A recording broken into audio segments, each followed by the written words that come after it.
bari mu buɗe taskar hotonnin namu da batun harkokin lafiya a Najeriya inda duk da makudan kudaden da makomta ke cewa suna kashewa a bangaren har yanzu ana samun gibi a wasu ayyukan kiwon lafiya waɗanda ke buƙatar kulawa. Ga rahoton da wakilinmu a Sokoto Muhammad Nasir ya aiko mana kan yunkurin da waɗansu mahukunta ke yi da cike wannan gibi.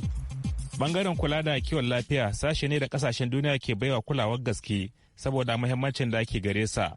A Najeriya ma mahukunta na baiwa sashen fifiko domin ko a kasafin kuɗin shekara-shekara da gwamnatocin jihohi ke gabatarwa. Akasari sashen ne ke ɗaukar kaso na biyu mafi tsoka ko na uku daga cikin sassan da ake warewa kuɗaɗen gudanar da ayyuka. Sai dai har yanzu ana samun gibi ga ayyukan na sashen lafiya a Najeriya waɗanda ke buƙatar kulawa. Dr. Yusuf Tanko Sununu shine shugaban kwamitin kula da lafiya na Majalisar Wakilan Najeriya. Inda aka fito akwai gibi ko kuma inda ake yanzu akwai gibi tsakanin bincike da kuma bayar da magani. Muna da karancin wajajen bincike. Misali in ka ɗauki lokacin da COVID ya zo, santa uku kawai muke da ke iya binciko akwai COVID ko babu COVID.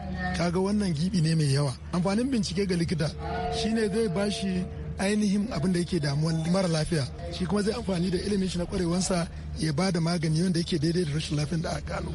Wannan bai rasa nasaba da yadda gwamnatoci ke hoɓɓasa ga aiwatar da ayyuka a sashen, kamar wata babbar cibiyar gudanar da binciken cututtuka ta zamani wadda gwamnatin jihar Sokoto ta samar. Wannan santan da aka yi yana daga cikin yunkuri da ake yi domin cika wannan gibin da akwai. Gwamnan jihar Delta, Sanata Dr. Ifeanyi Okowa da yake kaddamar da buɗe wannan cibiyar ya ce Najeriya kam akwai wuraren kula da kiwon lafiya matakin farko, sai dai na gaba gare su to nan ne matsalar take.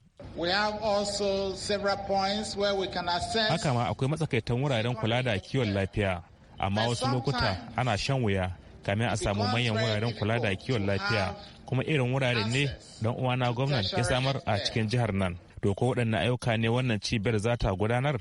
Dr. Muhammadu Ali Inname shine kwamishinan lafiya a jihar ta Sokoto. Ayyukan da za ta fara suna da muhimmanci kwarai, musamman abubuwan da an kasa a ciki kamar su injimin MRI wanda yake injin ne wanda ke ɗauka hoton jiki gaba ɗaya. Idan a halin yanzu da nake ma magana babu shi a nan jihar Sokoto, kuma babu shi Kebbi, kuma babu shi Zamfara, sai dai a je Kano ko Abuja.